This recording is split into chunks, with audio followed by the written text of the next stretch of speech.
Shalom saudaraku yang diberkati Tuhan. Hari ini temanya adalah menyingkirkan penghalang-penghalang berkat Tuhan.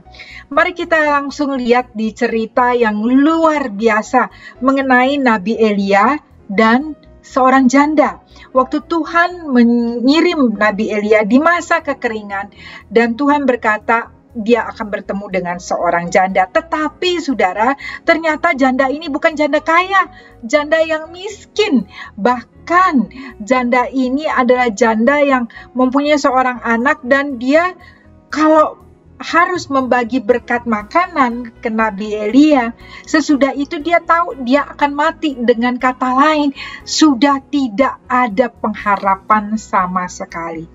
Tapi lihat ya, mari kita lihat kebesaran Tuhan dan bagaimana kita bisa menyingkirkan penghalang-penghalang itu. Kita langsung saja saudara, kita lihat di 1 Raja-Raja 17 ayat ke-12 bagaimana waktu Tuhan menyuruh Elia meminta makanan kepada wanita janda itu. Janda itu berkata begini, perempuan itu menjawab, demi Tuhan Allahmu yang hidup, sesungguhnya tidak ada roti padaku sedikit pun, kecuali segenggam tepung dalam tempayan dan sedikit minyak dalam buli-buli. Dan sekarang aku sedang mengumpulkan 2-3 potong kayu api. Kemudian aku mau pulang, mengolahnya bagiku dan bagi anakku, dan setelah kami memakannya, maka kami akan mati. Saudara, ada 4 poin singkat yang saya mau bagikan. Mari kita perhatikan bagaimana firman Tuhan itu luar biasa banget. Yang pertama adalah wanita ini, janda ini.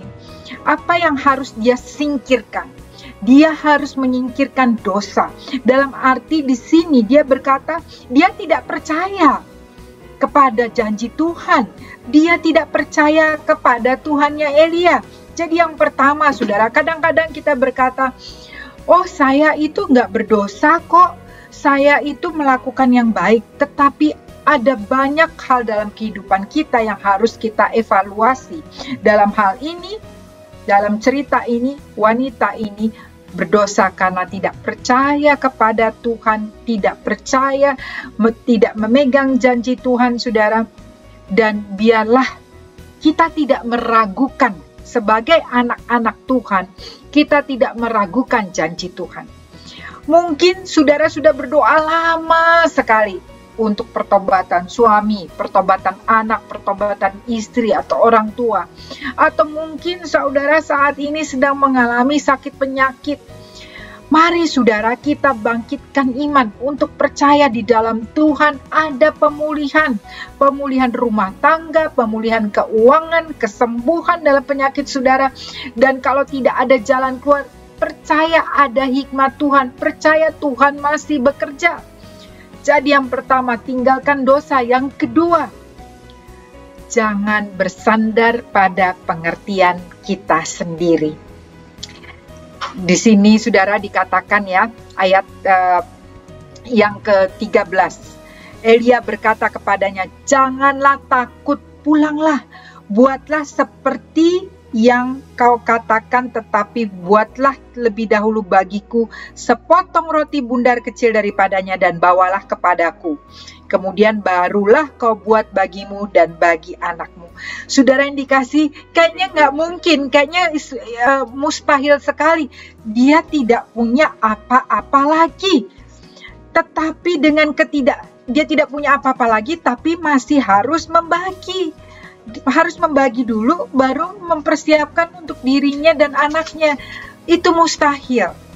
Tetapi firman Tuhan, Amsal 3 ayat 5, mengatakan percayalah kepada Tuhan dengan segenap hatimu dan janganlah bersandar kepada pengertianmu sendiri.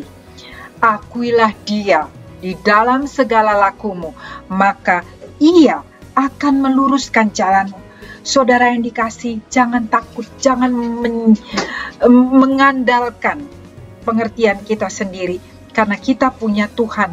Janda ini melihat yang tidak mungkin.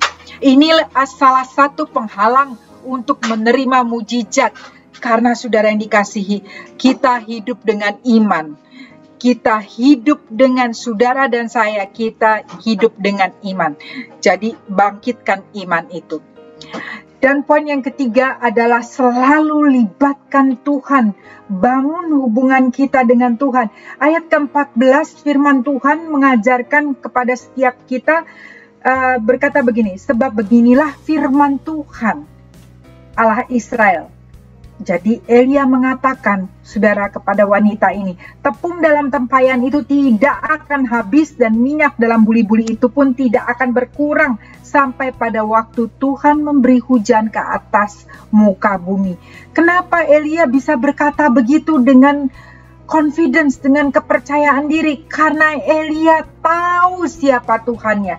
Karena Elia terbiasa membangun hubungan dengan Tuhan. Karena Elia mengasah pendengarannya untuk mendengar pesan-pesan Tuhan. Mari saudara, hari-hari ini kita lebih lagi masuk di dalam hadirat Tuhan.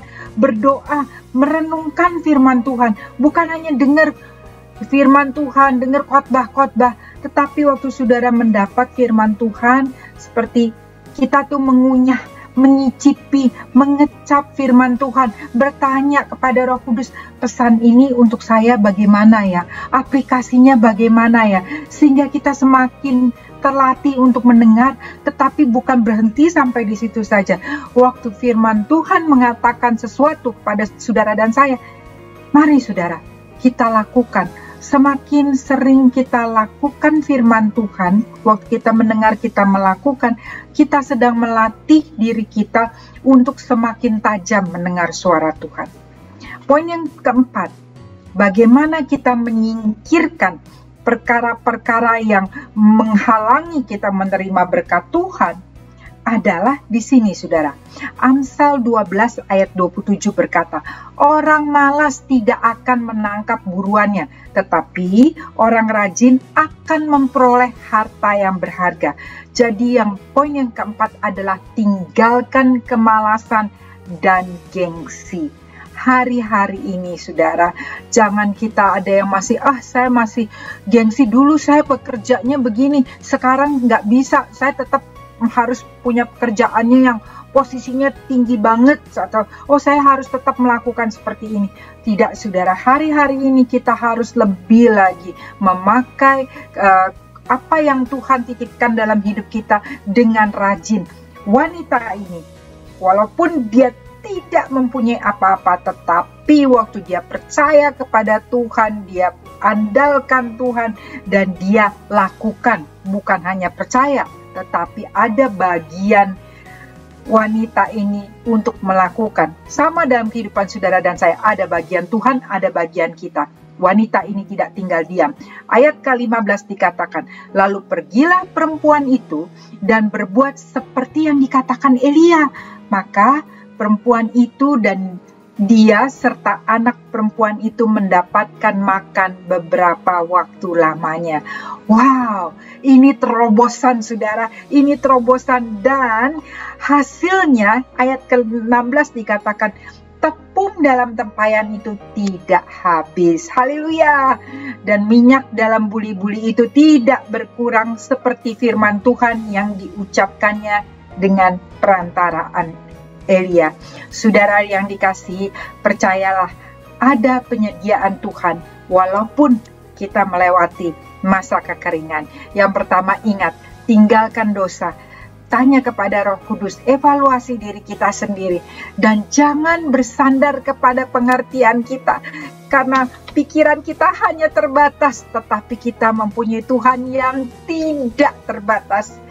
Selalu libatkan Tuhan. Bangun terus, saudara, hubungan kita dengan Tuhan. Dia rindu banget sama saudara dan saya. Dan tinggalkan kemalasan, tinggalkan rasa gengsi, lakukan bagian kita. Mari kita berdoa.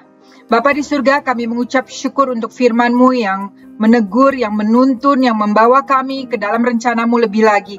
Kami percaya Engkau telah menyediakan berkat yang terbaik bagi setiap kami. Kami percaya Tuhan, bahkan saat ini pun ya Tuhan, Engkau telah memberikan dan akan terus memberikan berkat-berkat baru yang terbaik bagi setiap kami. Terima kasih Tuhan Yesus, kami berdoa hanya di dalam satu nama yang ajaib, Yesus Kristus. Saudara yang dikasihi Tuhan, biarlah hari-hari ini kita tetap semangat, tetap melakukan bagian kita dan percaya Tuhan menyertai, Tuhan membuka jalan, dan Tuhan memberkati. Shalom.